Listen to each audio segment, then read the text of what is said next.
What's up mga kabuhok? My name is Balbon and welcome back sa ating gear guide. Ayan, ito po ay yung Heat Air na mesh jacket. Ayan po, ang lalaki ng mga mesh niya. Mesh jacket po yan, pang summer. Ito po ay isang airbag na jacket.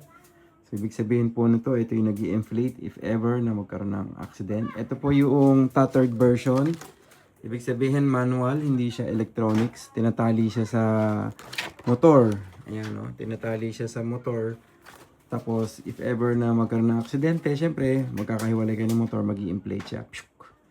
Ayan, manual lang po siya. So, ito po ay hoodie jacket. Up to 3XL po ito. Meron po siyang tatlong kulay. Meron po siyang black, yung buong chassis niya. Meron din pong dark gray. At ito po yung light gray.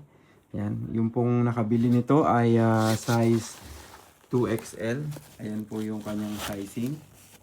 Ayan, US po ay 2XL, JP, Asian Fit po ay 2XL. XL sila sa US size. So I think from medium hanggang 3XL meron po siya. Ayan, double check ko na lang yung size charts. Pero maganda po ito. Nasa mga 2 to 3 kilo po ang bigat niya. Siyempre, meron kasi siyang airbag sa loob. Ayan, yung pong hoodie niya, detachable. At meron din po siyang street version. Meron din po tayong vest. Kung gusto niyo po ng vest lang, meron din po tayong vest, mas mura.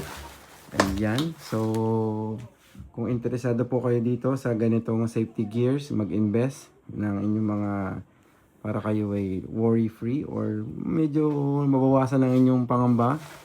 Yan. Add ko na lang din yung pong mga shoulder at saka mga elbow. Meron na po siyang kasamang protector. Yung pong back protector ay optional. At kung gusto nyo, pwede kayo mag-add-ons. Yun po. Sa mga gusto po nito, mag-film na sa akin sa Helmet ng Balbon. At ride safe. Peace out.